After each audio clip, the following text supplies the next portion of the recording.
ಶೇಷಾದ್ರಿ ರಸ್ತೆ ಆನಂದರಾವ್ ಸರ್ಕಲ್ ಸಮೀಪದ ಬದ್ದೂರು ಕಮ್ಯ ಸೇವಾ ಸಮಿತಿ ಆವರಣದಲ್ಲಿ ಅಖಿಲ ಕರ್ನಾಟಕ ಬ್ರಾಹ್ಮಣ ಮಹಾಸಭಾ ವತಿಯಿಂದ ಸಂಸ್ಥಾಪನಾ ದಿನಾಚರಣೆ ಹಾಗೂ ಹಿರಿಯರಿಗೆ ಸನ್ಮಾನ ಕಾರ್ಯಕ್ರಮವು ಶನಿವಾರ ವಿಜೃಂಭಣೆಯಿಂದ ನಡೆದಿದೆ. ಕಾರ್ಯಕ್ರಮದಲ್ಲಿ ವಿವಿಧ ಕ್ಷೇತ್ರಗಳಲ್ಲಿ ಗಣನೀಯ ಸೇವೆ ಸಲ್ಲಿಸಿದ ಹಿರಿಯರನ್ನ ಸನ್ಮಾನಿಸಿ ಗೌರವಿಸಲಾಗಿದೆ. ವೇದಿಕೆಯಲ್ಲಿ ಮಹಾಸಭೆಯ ಪ್ರಮುಖರು ಹಾಗೂ ಗಣ್ಯರು ಉಪಸ್ಥಿತರಿದ್ದರು. ಸಮಾಜದ ಸಂಘಟನೆ, ಸಂಸ್ಕೃತಿ ಸಂರಕ್ಷಣೆ ಮತ್ತು ಯುವ ಪೀಳಿಗೆಯಲ್ಲಿ ಸಾಮಾಜಿಕ ಮೌಲ್ಯಗಳನ್ನು ಬೆಳೆಸುವ ಅಗತ್ಯತೆ ಕುರಿತು ಅಭಿಪ್ರಾಯಗಳನ್ನು ವ್ಯಕ್ತಪಡಿಸಿದ್ದಾರೆ. ಇನ್ನು ಕಾರ್ಯಕ್ರಮದ ಬಳಿಕ ಮಾಧ್ಯಮ ಪ್ರತಿನಿಧಿಗಳೊಂದಿಗೆ ಮಾತನಾಡಿದ ಮಹಾಸಭೆಯ ಪದಾಧಿಕಾರಿಗಳು, ಬ್ರಾಹ್ಮಣ ಸಮಾಜದ ಅಭಿವೃದ್ಧಿ, ಶಿಕ್ಷಣ, ಸಾಂಸ್ಕೃತಿಕ ಚಟುವಟಿಕೆಗಳು ಹಾಗೂ ಸಮಾಜದ ಏಕತೆಗೆ ಮಹಾಸಭೆ ನಿರಂತರವಾಗಿ ಕಾರ್ಯನಿರ್ವಹಿಸ್ತಾ ಇದೆ ಅಂತ ತಿಳಿಸಿದ್ದಾರೆ. ಇನ್ನು ಇದೇ ಸಂದರ್ಭದಲ್ಲಿ ಮಹಾಸಭೆಯ ಪದಾಧಿಕಾರಿಗಳು, ಗಣ್ಯ ಅತಿಥಿಗಳು, ಹಿರಿಯ ನಾಗರಿಕರು ಹಾಗೂ ಸಮಾಜದ ಸದಸ್ಯರು ಹೆಚ್ಚಿನ ಸಂಖ್ಯೆಯಲ್ಲಿ ಭಾಗವಹಿಸಿದ್ರು. ಅಖಿಲ ಕರ್ನಾಟಕ ಬ್ರಾಹ್ಮಣ ಮಹಾಸಭಾದ ಸಂಸ್ಥಾಪನಾ ದಿನಾಚರಣೆ ಇವತ್ತು ಆಚರಣೆ ಮಾಡಿದ್ದೀವಿ. 11 ಜುಲೈ ನಮ್ಮ ಅಖಿಲ ಕರ್ನಾಟಕ ಬ್ರಾಹ್ಮಣ ಮಹಾಸಭಾ 74ನೇ ಇಸ್ವಿಯಲ್ಲಿ ಅಸ್ತಿತ್ವಕ್ಕೆ ಹೊಂದಿದೆ. ಅದಕ್ಕೋಸ್ಕರನೇ ಈ ಸಂಸ್ಥಾಪನಾ ದಿನಾಚರಣೆನ ಇವತ್ತು ನಾವು ಆಚರಣೆ ಮಾಡಿದ್ದೀವಿ. ಇದರ ಜೊತೆಯಲ್ಲಿ ಈ ಸಂಘಕ್ಕೋಸ್ಕರ 52 ವರ್ಷದಿಂದ ದುಡಿದಂತಹ ಅನೇಕ ಹಿರಿಯರಿದ್ದಾರೆ. ಅವರೆಲ್ಲರೂ ಮಾಡಿದಂಥ ಕೆಲಸಗಳಿಂದಾಗಿ ಇವತ್ತು ಸಂಘ ನಿಧಾನವಾಗಿ ಬೆಳೀತಾ ಬಂದಿದೆ. ಅಂಥದ್ರಲ್ಲಿ 25 ಜನ ಹಿರಿಯರಿಗೆ, ಮಹಿಳೆಯರನ್ನು ಒಳಗೊಂಡಂತೆ ಅವರುಗಳಿಗೆ ಇವತ್ತು ಗೌರವ ಸನ್ಮಾನ ಕಾರ್ಯಕ್ರಮ ಹಮ್ಮಿಕೊಂಡು ಇವತ್ತು ಈ ಕಾರ್ಯಕ್ರಮನ ಆಚರಿಸಿದ್ದೀವಿ.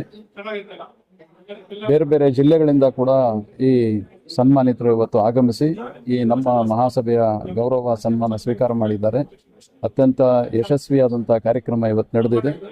ಎಲ್ಲರೂ ಬಂದು ಭಾಗವಹಿಸಿ ಈ ಕಾರ್ಯಕ್ರಮನ ಯಶಸ್ವಿಗೊಳಿಸಿದ್ದಾರೆ. ನನ್ನ ಜೊತೆಯಲ್ಲಿ ಕೆಲಸ ಮಾಡತಕ್ಕಂತಹ ಎಲ್ಲ ಹಿರಿಯ ಪದಾಧಿಕಾರಿಗಳು, ನಮ್ಮ ಸೀನಿಯರ್ ವೈಸ್ ಪ್ರೆಸಿಡೆಂಟ್ ಇದ್ದಾರೆ, ನಮ್ಮ ಜನರಲ್ ಸೆಕ್ರೆಟರಿ ಇದ್ದಾರೆ, ನಮ್ಮ ಉಪಾಧ್ಯಕ್ಷರುಗಳು, ಸಂಘಟನಾ ಕಾರ್ಯದರ್ಶಿಗಳು, ಜಂಟಿ ಕಾರ್ಯದರ್ಶಿಗಳು, ಆಯ್ಕೆಯಾದಂಥ ಜಿಲ್ಲಾ ಪ್ರತಿನಿಧಿಗಳು ಮತ್ತು ಖಜಾಂಚಿಗಳು ಎಲ್ಲರೂ ಸೇರಿ, ಅದ್ರ ಜೊತೆಯಲ್ಲಿ ಆಡಳಿತ ಮಂಡಳಿಯ ಸದಸ್ಯರು ಎಲ್ಲರೂ ಸೇರಿ ಈ ಕಾರ್ಯಕ್ರಮನ ಯಶಸ್ವಿಗೊಳಿಸಿದ್ದಾರೆ. ಹಾಗಾಗಿ ಅವರೆಲ್ಲರಿಗೂ ಕೂಡ ಧನ್ಯವಾದಗಳು. ಮತ್ತು ಅನೇಕರು ಬೇರೆ ಬೇರೆ ಜಿಲ್ಲೆಗಳಿಂದ ಈ ಸಂಸ್ಥಾಪನೆ ದಿನಾಚರಣೆಯಲ್ಲಿ ಭಾಗವಹಿಸಬೇಕು ಅಂತ ಬಂದಿದ್ದಾರೆ. ಅವ್ರಿಗೂ ಕೂಡ ಧನ್ಯವಾದಗಳು. ಮತ್ತೆ ಈ ಸಭೆಯನ್ನ ಮಾಡಲಿಕ್ಕೆ ಇಲ್ಲಿ ಅವಕಾಶ ಮಾಡಿಕೊಟ್ಟಂತ ಬಬ್ಬೂರು ಕಮ್ಯ ಸೇವಾ ಸಮಿತಿಗೆ ಮತ್ತು ನಮ್ಮ ಮಾಧ್ಯಮ ಮಿತ್ರರಿಗೆ ಎಲ್ಲರಿಗೂ ಕೂಡ ಅನಂತ ಧನ್ಯವಾದಗಳು. ಬ್ರಾಹ್ಮಣ ಸಮಾಜದ ಸರ್ಕಾರ ಕೆಳಗಾಣುತ್ತೆ.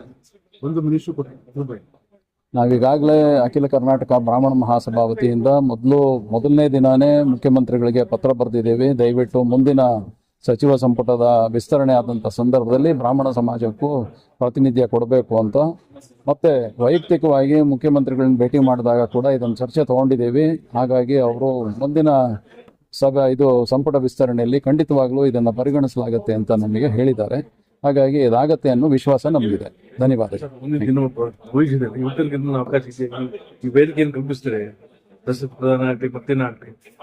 ನಾವು ಎಲ್ಲ ಯುವಕರಿಗೂ ಆಹ್ವಾನ ಕೊಡ್ತೀವಿ. ಎಲ್ಲರೂ ಬಂದು ಭಾಗವಹಿಸಬೇಕು. ಯುವಕರು, ಮಹಿಳೆಯರು ಎಲ್ಲರೂ ಭಾಗವಹಿಸಬೇಕು ಅಂತಾನೆ ನಾವು ಕಾರ್ಯಕ್ರಮ ಆಯೋಜಿಸೋದು.